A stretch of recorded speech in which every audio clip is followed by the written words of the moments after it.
on 7. Only on 7 Action News, saluting one of the remaining World War II veterans, continuing to inspire us right here in Metro Detroit.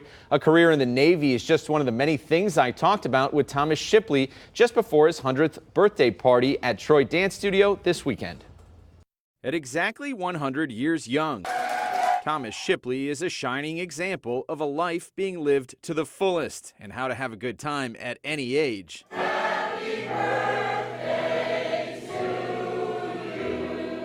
Had to do to get famous was just get old. His keen sense of humor shining through when I sat down with him before his birthday bash this weekend as well. We met him inside the library here at All Seasons in Birmingham. It's hard to believe that I'm older than most people that I see. To know Thomas is to appreciate all he's experienced on an incredible journey. Thomas served in the Navy during World War II and became part of the fleet's Airborne Electronic Training Unit, teaching incoming pilots about radio, radar, and cutting-edge countermeasures. His lessons, along with others, helping the U.S. and its allies to achieve victory. But the stress of living through war eventually led to a need to stop smoking cigarettes. While I was in the Navy, I started smoking cigarettes, 2.5 to 3 packs a day for 1946 to 1960.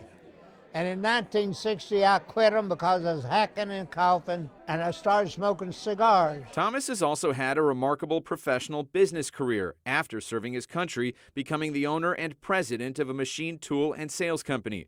But apart from his career, his love of family comes up often in conversation, and that includes his longtime love. My wife, Virginia Doan, was her maiden name. And she was the mainstay of the family. What's kept me here is my wife is buried here, and I've got a site right next to her, and when I die, I'll be buried there. Thomas tells me he grew up listening to what his mother told him, then later to his wife, and now to his loving daughter. At his party, a beautiful turnout of family and friends, including his son.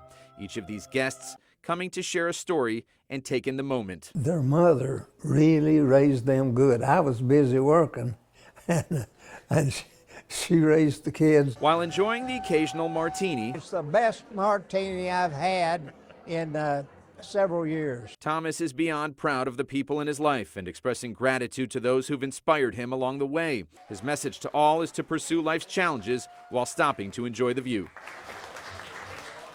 Thomas's family asked us to acknowledge Metro Cars, who provided free transportation to this weekend's very special